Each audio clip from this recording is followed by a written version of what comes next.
సభకు నమస్కారం. ఎందుకంటే జూపల్లి కృష్ణారావు గారు అదే మాట చెప్పమన్నాడు, అందరి పేర్లు అర్థం చెప్పారు కాబట్టి. గౌరవనీయ మంత్రివర్యులు, మరి ముఖ్యంగా నిజామాబాద్ జిల్లా రైతు మహోత్సవానికి వచ్చిన రైతు సోదరులందరికీ నా యొక్క నమస్కారాలు. అన్న, నేను ఇక్కడ రాజకీయ ఇప్పుడు పోచారం శ్రీనివాసరెడ్డి గారు చెప్పినట్లు 30-40 ఏళ్ళ నుంచి రాజకీయాలలో ఉన్నాను. ఏదో కనుగొనండి అన్న, అంటే ఈ రైతు వరి కుప్పలు తొందరగా మనం ప్రొక్యూర్మెంట్ సెంటర్స్కి వచ్చి రైస్ మిల్స్ తొందర పోయేటట్లు, అప్పటి వరకు గ్రామాలల్లో వేలాది ఎకరాలు కబ్జాకు గురైనాయి.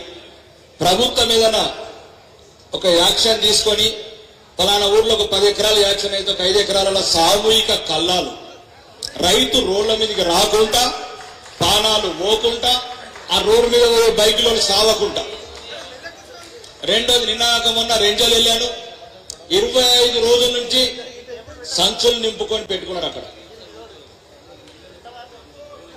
ఇది నేను పోయిన సంవత్సరం కూడా గౌరవనీయ మంత్రివర్యులు జూపల్లి కృష్ణారావు గారు రివ్యూలో కూడా చెప్పాను. అన్న, తెలంగాణ మొత్తం 11,769 గ్రామాలున్నాయి, 612 మండలాలు ఉన్నాయి అన్న. వరేసినప్పుడే కాంటలు ఎన్ని అవసరం, బ్యాగులు ఎన్ని, సంచులు ఎన్ని అవసరం, అవి అప్పుడే ప్రొక్యూర్ చేసి మండల్ వైజ్ గా అగ్రికల్చర్ ఆఫీసులో వీలైతే స్టోరేజ్ రూమ్స్ కట్టాను. రైతు కళ్ళం మీద, రోడ్డు మీద అడ్లున్నప్పుడు కూడా సంచులు వస్తున్నాయి కొన్ని చోట్ల. దాన్ని ఎవరిని తప్పు పట్టట్లేదు. ఆ వైపు కొద్దిగా మీరు దయచేసి సీనియర్ నాయకులు, మా నిజామాబాద్ బాగా తీవ్రంగా ఉంది. మీరు ఏం చేస్తారు, సామూహిక కల్లాలు ఒకటి, రైతులకు ఎప్పుడైతే వరి ప్లాంటేషన్ చేస్తామో అప్పుడే మీ దగ్గర 2 లక్షల ఎకరాలల్లా వరి నాట్లు మీకు తెలుస్తుంది కాబట్టి, ఎక్స్పెక్టెడ్ వరి ధాన్యం ఎంత వస్తుందో తెలుస్తుంది కాబట్టి, దానికి అనుగుణంగా అన్న రైతులకు అన్ని ప్రభుత్వాలు చాలా చేస్తున్నాయి. కానీ ముఖ్యంగా ఇట్లాంటి బర్నింగ్ ఇష్యూ కూడా పట్టించుకొని నిరంతరం ఉన్నది 20-30 ఏళ్ల నుంచి. ప్రతి రోజు ఇప్పుడు మేము 6 నుంచి వస్తుంటే నిన్నగాక మొన్న మహిళా రైతు ఏడుస్తున్నదన్న, ఆ వర్షం పడితే వడగొల్ల వానగా.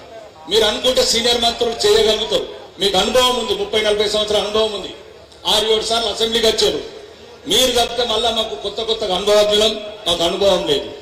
మీరు సామూహిక కల్లాలు ఒకటి, రైతు వరి నాటేసినప్పుడే మీకున్న ఎక్స్పెక్టేషన్ తోని ఆ వరి బ్యాగులన్నీ ప్రతి మండలంకి ఏర్కోవాలి, కాంటలు కూడా అప్పుడే ఏర్కోవాలి. వీలైనంత తొందరలో రైతు దగ్గర నుంచి ప్రొక్యూర్మెంట్ చేసుకుని రైస్ మిల్లకు పంపిస్తారా, ఇంకెక్కడ స్టోరేజ్ పంపిస్తారా, పంపించండి. ఇవి ప్రధాన సమస్యలన్నా. ఇంకా ముఖ్యంగా ఈ రైతులు ఇప్పుడు ఏదైతే వడ్లు తూకం వేసిస్తున్నారో కొద్దిగా వీలైనంత తొందరగా డబ్బులు ఇవ్వడానికి ప్రయత్నం చేయండి. అక్కడక్కడ రైతులు ఫోన్ చేస్తున్నారు. రెండోది, ఏదైతే ప్రభుత్వం రైతుల పక్షాన 500 బోనస్ ప్రకటించో అది కూడా వీలైనంత తొందరలు ఇవ్వండి. ఇంకేదైనా మీరు రైతుల తరఫున రైతు భరోసా లాంటి స్కీమ్లు ఏవైతే ఉన్నాయో కొద్దిగా తొందరగా ఇచ్చి రైతులకు సరైన సమయంలో పెట్టుబడి సాయం చేయాలని కోరుకుంటూ ఈ అవకాశం ఇచ్చిన మీ అందరికీ, మరి సీనియర్ మంత్రులకు, వేదిక మీద ఉన్న పెద్దలందరికీ ధన్యవాదాలు తెలుపుతున్నాను.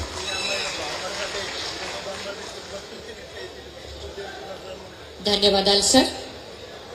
జనహితులు, సౌమ్యులు, వారి